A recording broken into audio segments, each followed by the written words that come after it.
Glória a Deus. Deus é bom e infinitas são as suas misericórdias. Eu quero externar a Deus a minha gratidão, minha alegria e mais uma vez poder servir essa linda igreja com a pregação da palavra.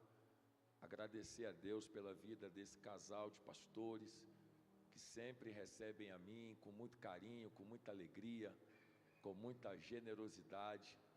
Seja Deus louvado pela vida de todos vocês. Bem verdade é que a igreja é o reflexo dos pastores, e desde o chegar aqui, desde o guardar o carro, o pessoal muito generoso, muito receptivo comigo. Eu fico até constrangido, nem a minha Bíblia eles deixam eu carregar, né? Deus é bom, Deus é muito bom. Parabéns, pastores, Deus abençoe vocês. Obrigado pelo carinho comigo, muito bom mesmo.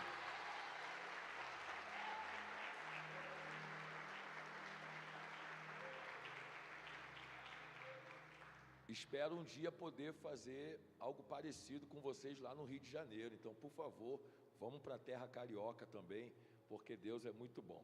Queridos, eu quero compartilhar um texto ao coração dos irmãos, e eu quero crer que Deus vai falar conosco por intermédio da palavra. Você que trouxe a Bíblia, por favor, abra comigo no livro de Atos dos Apóstolos, capítulo de número 12, verso 1, 2 e o 3. Atos dos Apóstolos, capítulo de número 12, verso 1, 2 e o 3.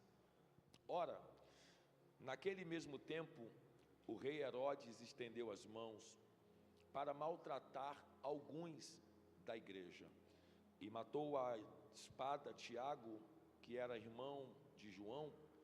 E vendo que isso agradava muito aos judeus, continuou também mandando prender a Pedro. Ora, eram os dias dos pães sem fermento.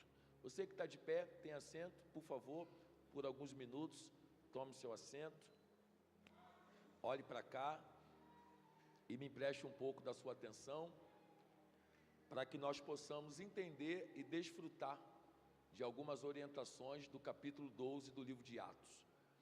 Eu acredito que todos que estão aqui, independente da idade que possuem ou do tempo que já exercem a fé cristã, todos ou a grande parte dos presentes devem conhecer o capítulo 12 do livro do Atos dos Apóstolos. O capítulo 12 do livro de Atos é um texto muito favorável quando a ideia do pregador é falar sobre o poder da oração, sobre o Deus que responde à igreja que ora e sobre as cadeias que se quebram diante de uma fervente e constante oração. O capítulo 12, no verso 1, ele começa a dar algumas informações sobre um reinado terreno. O texto diz que o rei desse tempo é o rei Herodes. Todos nós sabemos que esse texto está localizado no início do trabalho da igreja primitiva. E a igreja primitiva teve um crescimento avassalador justamente porque os discípulos permaneceram debaixo da palavra que Jesus ordenou para que eles pudessem cumprir, que era ficar em Jerusalém até que do alto pudessem ser revestidos de poder.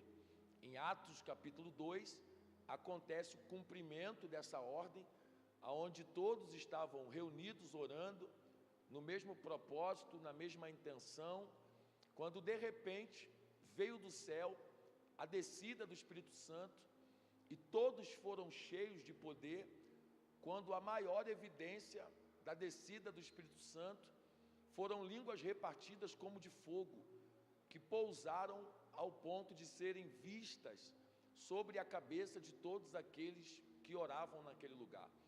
A igreja está totalmente revestida de poder, e é por isso que ela consegue avançar e vencer as barreiras, os obstáculos que se colocam diante da igreja. A igreja está crescendo, o Espírito Santo já havia descido, Jesus já havia também subido aos céus, e o texto diz que Herodes decide criar uma estratégia para paralisar o crescimento da igreja. Por que Herodes quer parar o crescimento da igreja? Porque ele é o rei desse tempo, é ele que se assenta no trono, é ele que tem o cargo de rei, mas é o nome de Cristo que é mencionado com muita constância dentro daquele tempo. Então Herodes não consegue lidar com isso, saber que ele é o rei que senta no trono, mas o nome que é mencionado é o de outra pessoa. Então isso faz com que nós entendamos que Herodes tem uma dificuldade de aceitação no que tange ao crescimento do nome alheio, e isso é revelado sobre as pessoas que são inseguras no ministério que carregam. Todas as pessoas que são inseguras naquilo que fazem, elas sempre vão se incomodar quando Deus dá crescimento para outras pessoas. As pessoas que não acreditam na unção que Deus deu, elas sempre vão criar um clima de competição, aonde a ideia de Deus é nos fazer crescer em unidade. A pastora falou isso aqui, e eu vou reforçar um pouco, com muita educação e respeito, e fazendo-nos entender que o reino de Deus é altamente coletivo. O reino de Deus não é individualista. O reino de Deus não tem prazer em levantar uma pessoa e não levantar outra. A Bíblia nos ensina que bom é que nós possamos viver em união. O salmista diz: ó, quão bom e quão suave é que os irmãos vivam, mas só é bom e só é suave se vivermos em união. Se o reino de Deus quer nos fazer viver em unidade, por que de vez em quando nós encontramos pessoas que têm dificuldade em trabalhar unida uma com a outra? É a insegurança naquilo que faz. Toda pessoa insegura tem medo de perder espaço, quando na verdade nós não precisamos brigar por espaço na terra, porque lugar na terra pode ser tomado e levado, mas existe um lugar que Jesus falou que ninguém pode tirar. Ele disse: eu vou para meu Pai, mas também irei preparar morada. Então coisas da terra o homem tira, mas o seu lugar no céu ninguém pode arrancar. Então a igreja está crescendo, a igreja está avançando, e Herodes precisa paralisar o crescimento da igreja. E como é que ele quer parar a igreja? O texto diz: ele começou a maltratar quem? Alguns, é o texto, alguns da igreja primitiva. Herodes não começa maltratando toda a igreja, Herodes não começa perseguindo toda a igreja. O texto diz que ele começa maltratando alguns. Por que Herodes maltrata alguns e não todos? Primeiro, ele não sabe como o povo vai corresponder ao seu maltrato. Então ele pega um pequeno grupo, maltrata esse pequeno grupo e usa esse grupo como experimento. A resposta do povo vai decidir se ele continua maltratando ou para de maltratar. Só que o texto diz que quando Herodes começou a maltratar alguns da igreja, os judeus, ao invés de se levantar contra Herodes, se alegravam com a dor da igreja. Não se assuste, algumas pessoas têm prazer em ver as dificuldades que a igreja enfrenta. Herodes está tão convicto que não há ninguém com autoridade para paralisar essa ação que maltrata a igreja, que ele para de maltratar a igreja de uma forma direta, e agora ele pega Tiago, que é irmão de João, e para Tiago não é um maltrato diário, não é uma surra diária, não é uma alimentação inadequada. É o texto que diz: ele pega Tiago, irmão de João, e para ele é uma morte, morte essa a fio de espada. Ninguém consegue paralisar Herodes, e ele continua avançando no maltratar a igreja. Só que agora não é a igreja, agora não é o líder de relevância chamado Tiago. Agora ele pega o pastor da igreja, e para o pastor da igreja chamado Pedro, o que ele reserva é uma prisão. E o detalhe, nós estamos falando de um texto que está inserido na semana da Páscoa. Então a ideia de Herodes é pegar o pastor que pregou a primeira mensagem e conseguiu alcançar com resultado salvífico quase 3.000 almas. Na segunda mensagem que Pedro prega, não são quase 3.000 almas, são quase 5.000 almas se rendendo aos pés de Jesus. Imagina um congresso com Pedro pregando. Primeira mensagem, 3.000 conversões. Segunda mensagem, 5.000 convertidos. Ia ter que levantar discípulo para discipular, ia ter que aumentar o batismo para batizar, ia ter que derrubar o muro para dar mais espaço. A igreja está crescendo, e ele pega o pastor que pregou sobre libertação e coloca esse pastor dentro de uma prisão.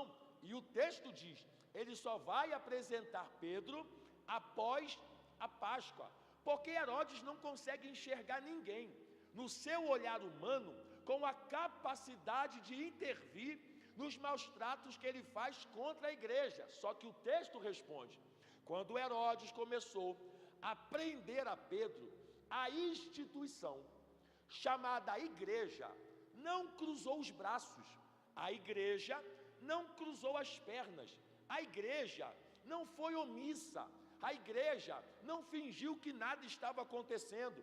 A igreja já havia sofrido com a morte de Tiago e poderia sofrer com a morte de Pedro, colocando outro pastor no seu lugar, até porque é mais fácil levantar outro para substituir do que orar por alguém que ainda dá tempo de salvar.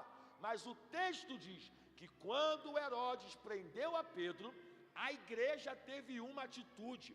E qual foi a atitude da igreja? Olha o texto.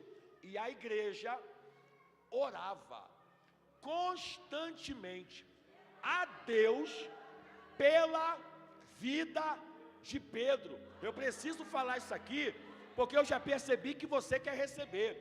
Não existe nenhum relato na Bíblia, nesse texto, nesse contexto, aonde a igreja vai até Herodes para que Herodes solte Pedro.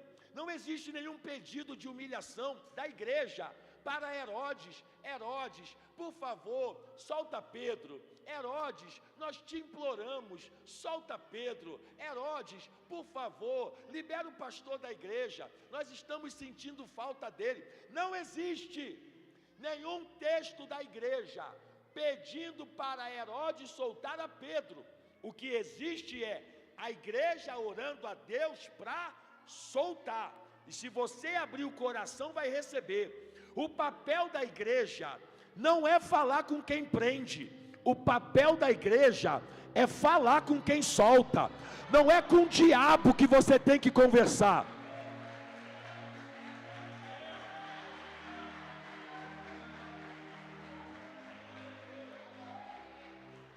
Não é com o diabo que você tem que conversar. Não é para o diabo que você tem que implorar. Não é para Satanás que você tem que se apresentar. Você serve um Deus que venceu na cruz e Ele vai te dar vitória nessa guerra também.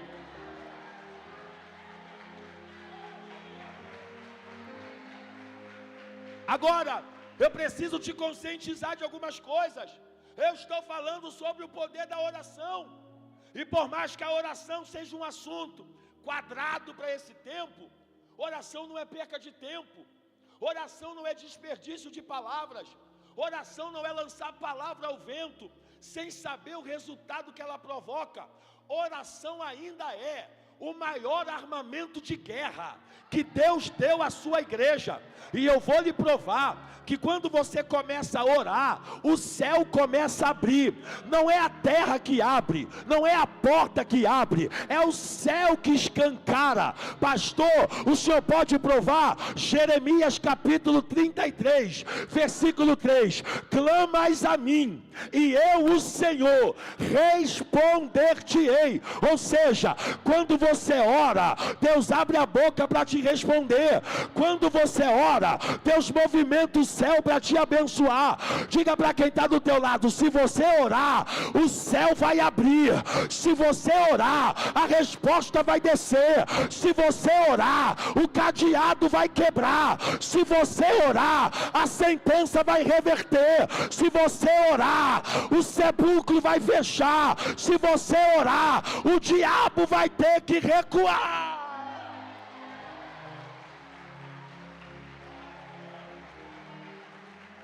Clamas a mim, e eu, Senhor, responder-te-ei.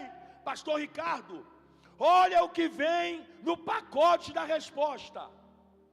Anunciar-te-ei. Primeiro, coisa grande. Segundo, coisa firme. Terceiro, coisa nova, que tu ainda não sabe. Eu vou repetir. O diabo quer te manter na bolha da coisa velha, pequena, mas se você orar, o que Deus vai fazer na tua vida é coisa grande, é coisa firme, é coisa nova. Eu vou liberar só para esse lado aqui.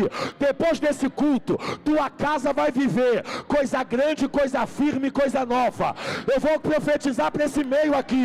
Depois desse culto, a tua família vai viver coisa grande, coisa firme, coisa nova.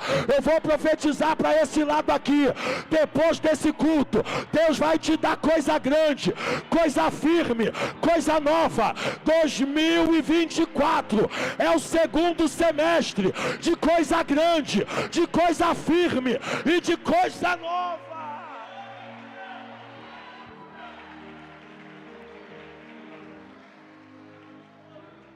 Pastor, o que Deus tem para a minha vida? Você ora?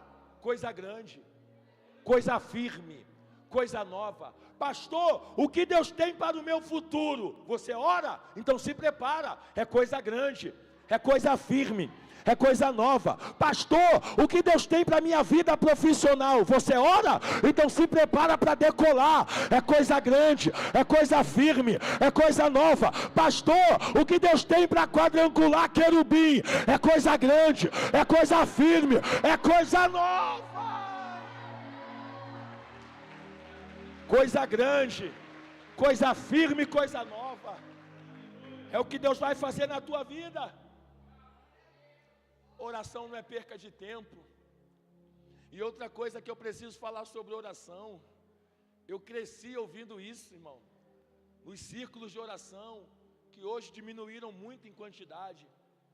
E eu ouvi sempre na minha juventude: se você quer que Deus responda mais rápido, ora de madrugada, porque a fila é menor. Ó, fiquei bonito, legal. Agora, pastor, eu cresci acreditando nisso, mas o tempo vai passando, você vai crescendo, você vai lendo, você vai aprendendo, e você percebe que a ideia dos antigos era nos impulsionar a orar de madrugada, mas que dentro de um contexto bíblico, Deus nunca teve problema com fila. Deus não tem problema se a fila está grande, se a fila é mediana, se a fila é pequena. Deus não tem isso. Se todo mundo começar a orar agora, eu não vou entender todo mundo falando, porque o meu ouvido não consegue identificar várias pessoas falando ao mesmo tempo. Mas Isaías escreveu uma coisa sobre Deus, e olha o que ele escreveu: os meus ouvidos não estão tapados para que eu não possa te ouvir, nem a minha mão encolhida, para que eu não possa te abençoar. Posso liberar profecia: se você orar, Deus vai ouvir e vai abrir a mão. Se você orar, Deus vai ouvir e vai abrir a mão. O que faz Deus abrir a mão é quando um crente abre a boca.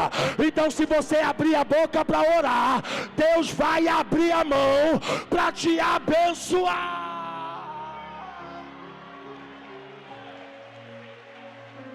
Que igreja boa! Igreja boa para pregar. Agora, tem mais um detalhe também. O reino de Deus não é semelhante à companhia telefônica, que quando começa a trovejar, relampejar, a conexão acaba. O reino de Deus não é o Wi-Fi de alguma conexão pela internet, que quando o cabo parte, a conexão acaba. Não. Se você ligar para Deus de manhã, Deus atende e responde. Se você ligar para o céu à tarde, Ele atende e responde. Se você ligar para Jesus à noite, Ele atende e responde. E se ligar para Jesus na madrugada, Ele faz plantão. Eu amo os que me amam, mas os que me buscam pela madrugada, estes me acharão. Pastor, eu não sei como orar. Jesus ensinou, quando vocês quiserem orar, não é no status do WhatsApp, não é nos stories do Instagram. Entra dentro do quarto, fecha a porta, fala com teu pai no secreto, porque o pai que te escuta no secreto, publicamente te honrará. Quadrangular querubim, levanta as duas mãos que eu vou profetizar. O choro é secreto, mas a honra é pública.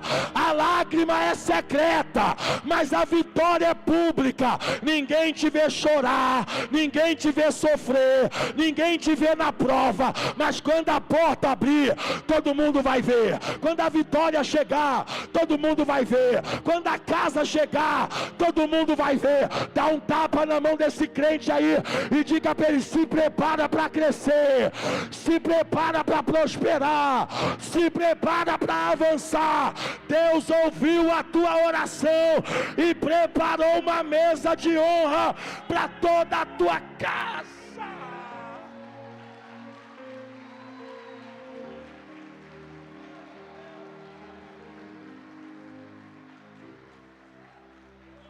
Você ficou de pé, é? Pode sentar.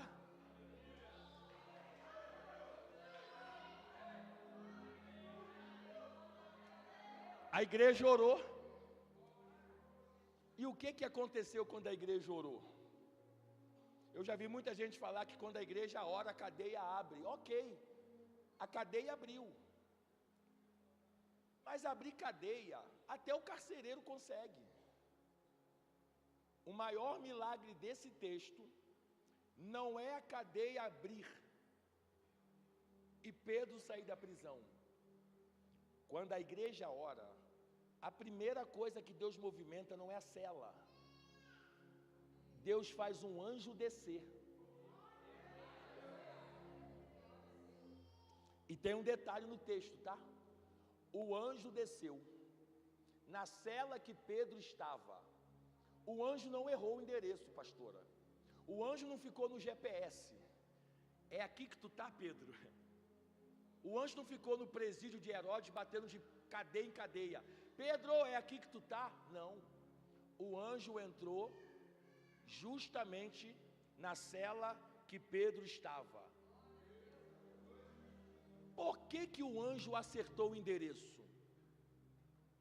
Quando nós falamos de oração, nós precisamos entender que o que representava a oração, tanto no tabernáculo móvel, que é o tabernáculo erguido por Moisés, como no templo de Salomão, o que representava a oração, clamor e adoração, era o altar do incenso. O fogo pegava, o incenso queimava e a fumaça subia. O fogo pegava, o incenso queimava e a fumaça subia. Quando o assunto é adoração, Deus tem olho, mas não é com o olho que Ele vê a adoração. Quando o assunto é adoração, Deus tem ouvido, mas não é pelo ouvido que Ele escuta a adoração. Quando o assunto é adoração, é o texto, e ela sobe como cheiro suave às suas narinas. Pedro está na prisão, mas a igreja está orando. Enquanto Pedro está algemado, a igreja está fazendo fumaça subir. Por que o anjo acertou o endereço? Porque casa que joga fumaça para cima, Deus desce com livramento para baixo. Posso repetir para você aplaudir melhor? Segura o aplauso para aplaudir agora. Deus conhece a casa de quem ora. Deus conhece o endereço de quem obedece. A profecia é: enquanto você está aqui buscando pela tua casa, Deus está dando livramento para alguém da tua família. Enquanto você está aqui levantando a mão, adorando a Deus, aplaudindo ao Senhor, a profecia para a tua casa é: você e a tua casa servirão ao Senhor.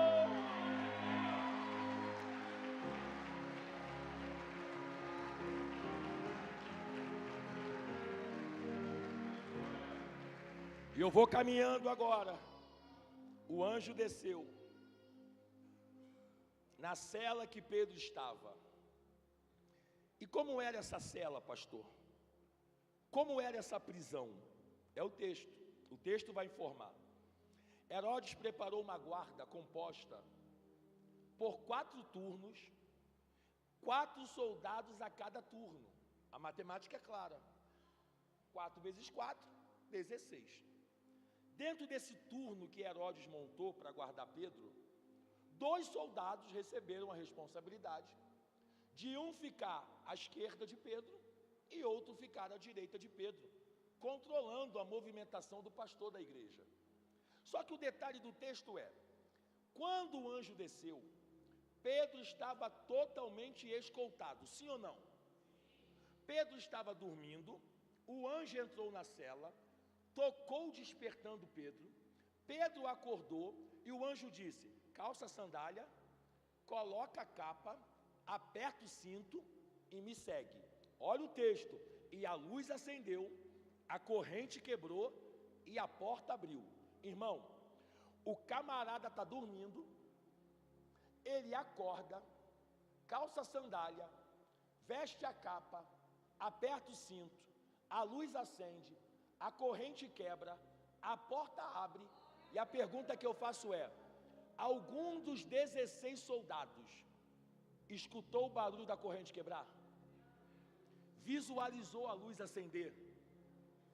O que adianta colocar tanta gente nos observando, se quando Deus desce, quem tenta nos prender não enxerga nada? Posso liberar a profecia? Deus vai cegar teu inimigo. Deus vai cegar o teu adversário. O diabo vai mirar na tua casa, mas não vai achar a porta. E desceu. Pastor, tem prova bíblica. Lembra da casa de Ló? A Bíblia diz que os anjos entraram na casa de Ló. Eles tentaram invadir a casa. O anjo levantou a mão. Quem estava do lado de fora ficou cego. Olha o texto: e cansando de procurar, não achou e voltou para casa. O que isso quer dizer? Casa que Deus entra, o inimigo não acha. Casa que Deus habita, o inimigo não acha. Quer receber profecia? 1000 cairão ao teu lado, 10.000 à tua direita, mas você, a tua casa não será atingida. Sabe como é que eu achei a igreja? Eu coloquei no Waze. O Waze revela onde a igreja está, mas o diabo não sabe aonde a tua casa está. Na tua casa não, na tua família não, no teu casamento não, na tua saúde não. A ordem de Deus é: eu vou guardar a tua casa, eu vou guardar a tua casa.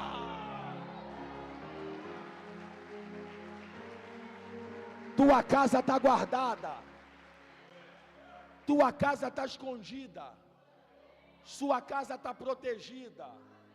O diabo procura e não encontra, porque no radar do inimigo a tua casa não está visível.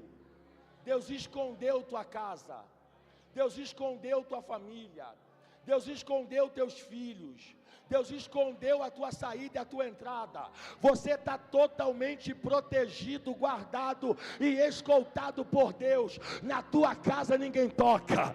Diga para quem está do teu lado: na tua casa ninguém toca. No vizinho toca, na tua não. No da outra rua toca, na tua não. No casa do A toca, na casa do B toca, mas na casa que tem sangue o diabo não entra. Tua casa está guardada por Deus.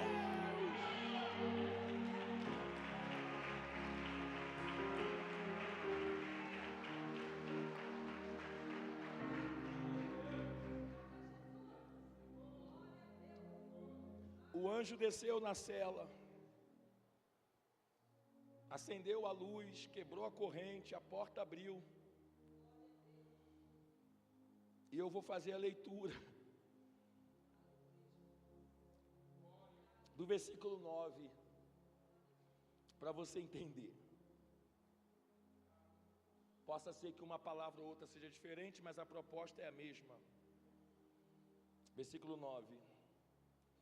E Pedro, mesmo sem compreender se era real ou visão, o que acontecia por intermédio do anjo, obedecia e o seguia, mas ele achava ser uma visão. Presta atenção. Mas Pedro, mesmo sem entender se era real ou visão, a única coisa que ele fez foi obedecer.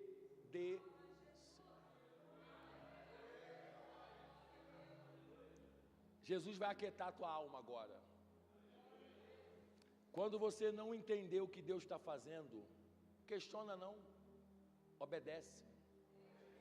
Quando Deus mudar a tua geografia, reclama não, obedece. Tem hora que Deus seca a nossa fonte para que você venha ser livramento para outra pessoa. Prova, vou provar. Elias profetizou contra a casa de Acabe.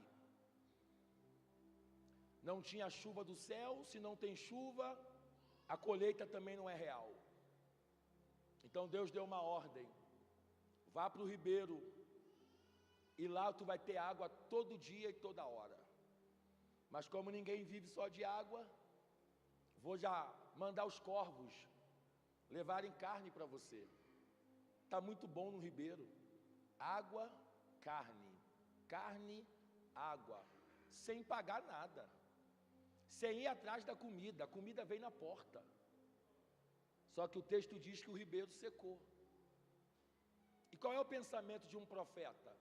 Que quando obedece a água jorra e do nada a fonte seca. Se eu obedeci, Deus deu água. Eu desobedeci, Deus secou a fonte. Só que o motivo de Deus secar o ribeiro não foi desobediência, foi um pedido de urgência. Escute o que eu vou falar. Se o ribeiro continua dando água, Elias ia para a casa da viúva? Se a vida está boa, Elias vai para a casa da viúva? Então tem hora que Deus quer mudar a vida de alguém. E para nos tirar da zona de conforto, Ele fecha a bica. Porque se a água jorra, você não sai. Mas se a bica fecha, você muda. Então tem hora que Deus fecha a bica, não para te matar, mas para você ir para o lugar que alguém precisa de você. Quando Elias chegou na casa da viúva, a palavra é: ela vai te sustentar. Quando ele chegou lá, a mesa não estava farta, só tinha um bolo. E ele disse: me dá. A mulher: não posso, eu e meu filho vamos comer, e após comer, morreremos. Ou seja, Elias, tu veio aqui para descer 2 caixões, o meu e o dele, é o último lanche.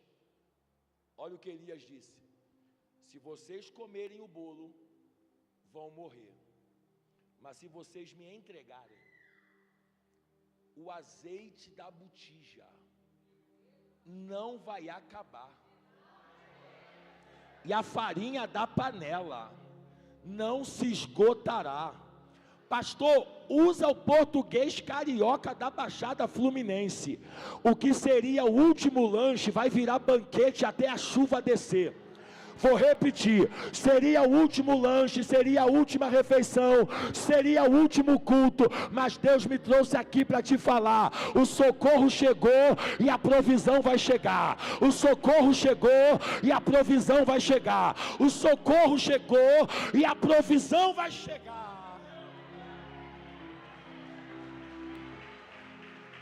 Encerrei agora. O anjo desceu, a luz acendeu, corrente quebrou e a porta abriu.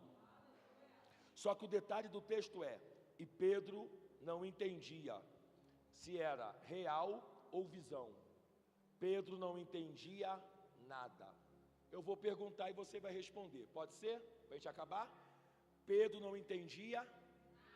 Pode ser mais alto. Pedro não entendia. Só mais uma. Pedro não entendia. Quer receber a profecia? Ninguém vai entender nada. Quer que eu melhore? A porta vai abrir. Ninguém vai entender nada. A corrente vai quebrar. Ninguém vai entender nada. A casa nova está chegando. Ninguém vai entender nada. Andar a pé nunca mais. Agora é mão no volante, buzinada para Satanás ouvir. E quando alguém te perguntar como é que comprou, não sei. Eu só sei que enquanto eu obedecia, a luz acendia, a corrente quebrava e a porta abria. Como é que você comprou essa casa sem ter dinheiro? Sei lá.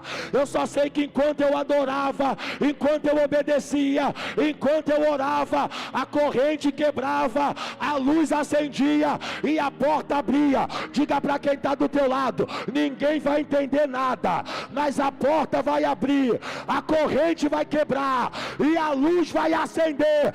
Eu profetizo que depois desse culto, teu bairro não vai entender, teu patrão não vai entender, teu vizinho não vai entender, e não é para entender. Milagre não se explica, milagre se recebe. Então, se você acredita, abre essa boca para adorar a Deus.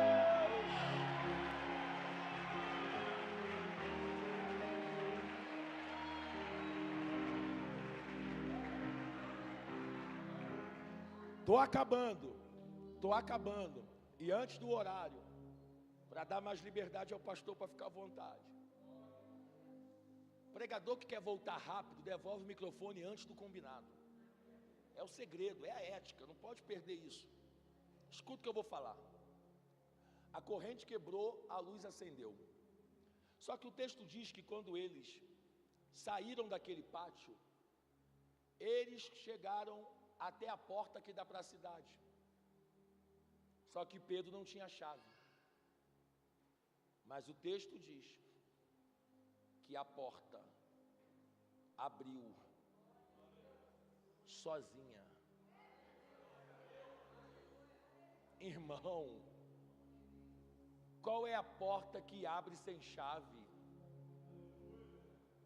Se você chegar em casa agora sem a chave, vai dormir na rua. Só tem uma porta que não precisa de chave para Deus abrir. Que porta é essa? Eis que ponho diante de ti. Já está aberta.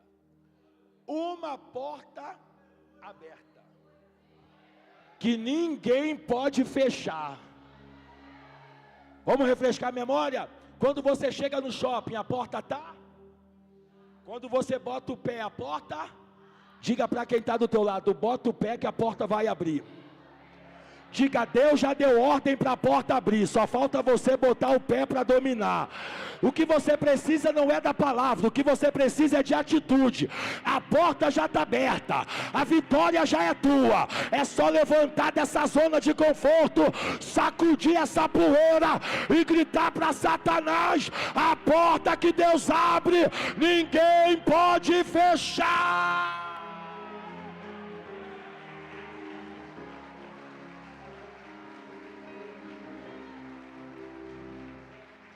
Duas coisas eu acabo, duas coisas. Penúltima coisa. Quando Pedro saiu da prisão, ele foi imediatamente para um lugar. Que lugar foi esse? A casa aonde os irmãos estavam orando por ele. Quando Pedro saiu da prisão, quando Deus libertou o prisioneiro, ele não foi para nenhum outro lugar, a não ser para o lugar que os irmãos oravam por ele. Tem alguém aqui hoje que por acaso tem um familiar que ainda não é crente? Levanta a mão, se tem, só se tem. Pode baixar. Quando você vem ao culto, você ora por ele? Levanta a mão se você ora por ele ou por ela. Pode baixar. Se Deus libertar essa pessoa hoje, Para onde que ela vai? Para o bar da esquina? Para o prostíbulo mais próximo? Para a balada mais próxima dele? Se Deus responder a tua oração hoje e libertar quem você apresenta no altar, não é para a pista que ele vai, é para o lugar da oração que ele vai chegar. Levanta a mão para receber a profecia. Toda a tua família vai entrar por essas portas. Toda a tua casa vai servir a Deus. Ninguém da tua casa vai ficar de fora. O tempo da bagunça acabou. Deus está quebrando a corrente que está prendendo alguém da tua casa. Deus está quebrando a cadeia que está aprisionando alguém da tua casa. Eu vou profetizar sobre a tua família. O jugo está sendo despedaçado agora. A cadeia está sendo quebrada agora. A corrente está sendo quebrada agora. Deus vai libertar alguém da tua casa e vai trazer esse alguém até o altar da igreja. Se tem alguém para receber, abre a boca e glorifica a Deus.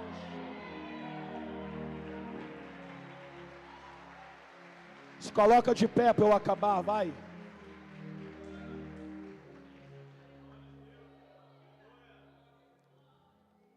Fechei a Bíblia. Fechei a Bíblia. Isso, pode falar em mistério mesmo. Pode falar em mistério mesmo. O tempo de cantar está chegando. O tempo da tua vitória está chegando. O diabo está tentando amarrar o que é teu. Mas igreja que ora não perde batalha. Igreja que ora não perde peleja. Desceu o negócio agora aqui, irmão. Você lembra da oração de Daniel? Daniel está orando 21 dias. Deus já havia respondido a oração. Só que no meio do caminho, o diabo segurou a resposta. O problema não foi o pedido não subir. O problema também não foi Deus responder. O problema foi um desvio na rota. O diabo tentou desviar o caminho da resposta. Só que quando a rota foi desviada, Deus falou para Miguel: se é guerra que o diabo quer, diga para ele que a guerra começa agora. Tu não tem noção da guerra que Deus inicia quando você ora. Desce lá, solta o que é dele e entrega a resposta na mão dele. Levanta a mão para receber a profecia. Deus vai tirar do teu caminho tudo aquilo que te atrapalha. Eu vou profetizar: o que estava parado vai andar, o que estava estacionado vai movimentar. Essa documentação vai sair da gaveta, esse carimbo vai carimbar essa papelada.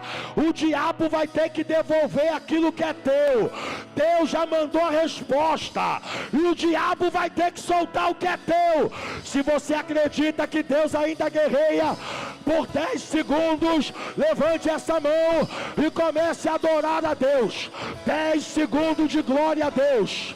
10, 9, 8, 7, 6. O diabo vai ter que sair da tua casa. O diabo vai ter que sair da tua rua. O diabo vai ter que soltar o teu filho. O diabo vai ter que soltar esse documento. A glória da segunda casa será maior que a da primeira. Abre a boca e adora. Abre a boca e adora. Abre a boca. Eu vou clamar até que o Senhor venha. Eu não vou descansar até que o Senhor Canta! venha. Eu vou gastar a minha vida diante do seu altar, diante do seu altar, até que o Senhor venha. Canta! Eu vou Canta! até que o Senhor venha. Eu não vou descansar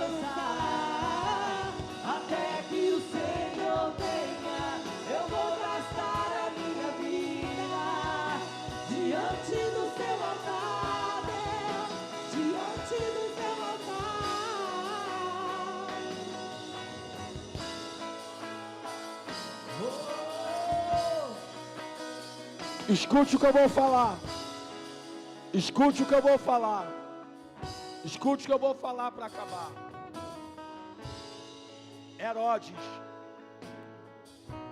Herodes usou 3 armas: perseguição, morte a Tiago e a prisão de Pedro.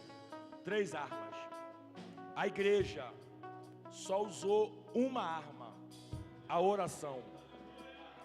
O diabo pode até ter mais arma do que a igreja, mas a igreja sempre vai vencer, porque a arma da igreja é a arma que funciona. E eu preciso em 1 minuto fazer o convite, bem baixinho agora, bem baixinho. As luzes estão apagadas, a fumaça já tomou o lugar. É o momento do convite, é o momento da decisão. Eu faço o convite, o Espírito Santo convence, mas é você que decide se vem ou não. Preste atenção no que eu vou falar agora. Eu vou convidar você que nunca se entregou a Jesus, você que vem ao culto, você que ama a palavra, você que canta louvores, mas ainda não tomou essa decisão. Bem baixinho. O teu argumento de defesa é: pastor, eu não estou pronto. E a minha resposta é: ninguém está pronto para nada. Você não estava pronto para nascer e nasceu. Ninguém está pronto para morrer, mas um dia todo mundo vai, e que demore muito. Evangelho não é Deus salvando gente pronta. Evangelho é misericórdia perdoando gente que peca. Pastor, eu não sou forte para servir a Jesus. O poder de Deus se aperfeiçoa na tua fraqueza. Quanto mais fraco você é, mais perto de Deus você precisa estar. Pastor, e se eu cair? O cair é do homem, mas o levantar é de Deus. Eu vou te dar 1 minuto, 60 segundos, para você que vai se entregar a Jesus pela primeira vez, para você que já serviu a Deus, mas por algum motivo se distanciou dos caminhos do Senhor, e sabe que esse culto foi um encontro que Deus marcou com você, para quebrar a corrente que te prendia, e te trazer de volta para o altar da oração. Os irmãos já estão andando pela igreja, convidando você. É a hora de você decidir. A primeira pessoa já está aqui. Enquanto nós começamos a louvar a Deus, você vai tomar o seu lugar e vir aqui. Cadê a segunda pessoa? Cadê a segunda pessoa? A segunda pessoa já está aqui. Cadê a terceira pessoa? A terceira pessoa já está aqui. Cadê a quarta pessoa? Quarta pessoa já está aqui. Cadê a quinta pessoa? Quinta pessoa, quinta pessoa, que vai tomar a decisão mais importante da sua vida. A quinta pessoa já está aqui. Cadê a sexta? Cadê a sexta? Cadê a sexta? Cadê a sexta pessoa? Cadê a sexta pessoa? Presta atenção. Eu estou no horário ainda, presta atenção. Bem baixinho mesmo, bem baixinho mesmo. Presta atenção na proposta. Possa ser que quem está do seu lado só precisa de um convite para sair do lugar. Quando o culto acabar, o inimigo já tem convite preparado para a perdição de muita gente. Só que aqui dentro, o convite do livramento chegou primeiro. Tem 6 ou 7, não sei.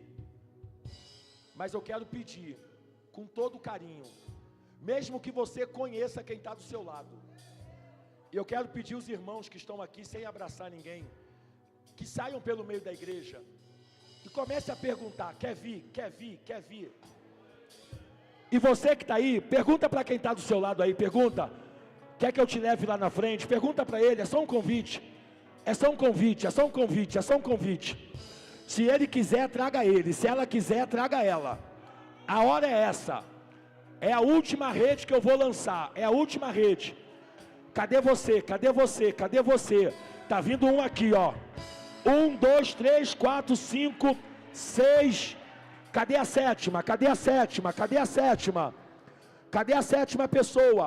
Enquanto você pergunta, nós vamos louvar a Deus. Vamos louvar a Deus. A sétima está aqui. Cadê a oitava?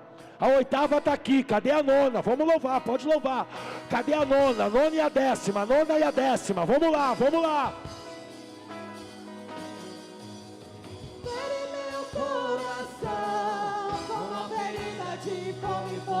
Cadê a nona? Cadê a nona? Cadê a nona? Cadê a nona?